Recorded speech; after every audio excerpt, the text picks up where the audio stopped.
একজন জিনিয়াস, দূরদর্শী এবং এমন একজন মানুষ যিনি পৃথিবীকে আলোকিত করেছেন।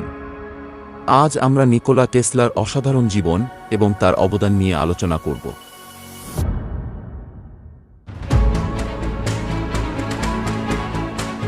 1856 সালে 10 জুলাই বর্তমানের ক্রোয়েশিয়ায় অবস্থিত স্মিলজান নামক ছোট্ট একটি গ্রামে জন্মগ্রহণ করেন নিকোলা টেসলা।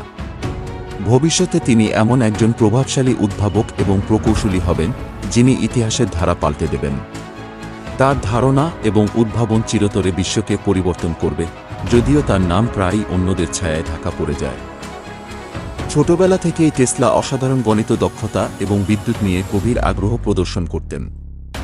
একবার তিনি ছোটবেলায় পোকা দিয়ে একটি ক্রুড মোটর তৈরি করেছিলেন, যা ভবিষ্যতের উদ্ভাবনগুলোর পূর্বাভাস ছিল। টেসলা গ্রাজে অবস্থিত অস্ট্রিয়ান পলিটেকনিক এ উচ্চশিক্ষা গ্রহণ করেন, যেখানে তিনি তার অধ্যয়নে অসাধারণ পারদর্শিতা দেখিয়েছিলেন, কিন্তু ফরমাল শিক্ষার সীমাবদ্ধতার সাথে সংগ্রাম করতে হয় তাকে। তার অনন্ত কৌতূহল তাকে প্রায়ই তার অধ্যাপকদের সাথে বিরোধে ফেলত। 1880-এর দশকে টেসলা মার্কিন যুক্তরাষ্ট্রে চলে আসেন, যেখানে তিনি অল্প সময়ের জন্য টমাস এডিসনের সাথে কাজ করেন। কিন্তু তাদের দৃষ্টিভঙ্গি খুবই ভিন্ন ছিল। এডিসন সরাসরি কারেন্টের অর্থাৎ ডিসি এর পক্ষে ছিলেন, যেখানে টেসলা চ্যাম্পিয়ন ছিলেন অল্টারনেটিং কারেন্ট বা এসি এর, যা দূরত্বের শক্তি প্রেরণে আরও কার্যকরী ছিল।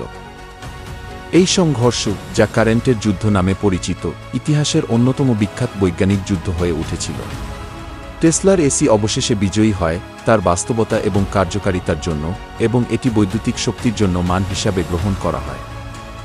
টেসলা শুধুমাত্র এসি শক্তির সমর্থক ছিলেন না। তিনি টেসলা কয়েল উদ্ভাবন করেছিলেন, যা আজও রেডিও প্রযুক্তি এবং মেডিকেল ডিভাইসে ব্যবহৃত হয়। এছাড়াও তিনি ইন্ডাকশন মোটর তৈরি করেন এবং বেতার যোগাযোগের ভিত্তি স্থাপন করেন, এমনকি রেডিও স্বীকৃত হওয়ার আগে। বেতার শক্তি প্রেরণের জন্য তার দৃষ্টি ছিল একেবারেই বিপ্লবী। টেসলা এমন এক পৃথিবীর স্বপ্ন দেখেছিলেন যেখানে বিদ্যুৎ তার ছাড়া প্রেরণ করা যাবে, যা আজও বিজ্ঞানীদের মুগ্ধ করে। তার প্রতিভা সত্ত্বেও টেসলার ব্যক্তিগত জীবন সংগ্রামপূর্ণ ছিল। তিনি ছিলেন একজন বিপরীতমুখী ব্যক্তি, একদিকে একাকী, কিন্তু তার উদ্ভাবনের মাধ্যমে বিশ্বব্যাপী যুক্ত ছিলেন। তিনি কখনো বিয়ে করেননি এবং তার জীবনের বেশিরভাগ সময় তুলনামূলক দারিদ্র্যের মধ্যে কাটিয়েছেন, এমন প্রকল্পে কাজ করেছেন যা কখনো সম্পূর্ণভাবে বাস্তবায়িত হয়নি। তার জীবনের শেষের দিকে টেসলার ধারণাগুলো আরও বেশি অদ্ভুত হয়ে ওঠে এবং তার আর্থিক পরিস্থিতি আরও খারাপ হয়। নিউ ইয়র্ক সিটিতে পায়রা খাওয়ানো ছিল তার শেষ জীবনের একটি পরিচিত চিত্র। যদিও টেসলা 1943 সালে মারা যান, তার উত্তরাধিকার এখনও বেঁচে আছে।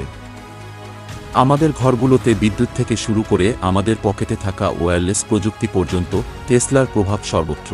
আজ তিনি সর্বকালের অন্যতম সেরা উদ্ভাবক হিসাবে স্বীকৃত। যদি আপনাদের এই ভিডিওটি ভালো লেগে থাকে, তাহলে লাইক, সাবস্ক্রাইব করতে ভুলবেন না।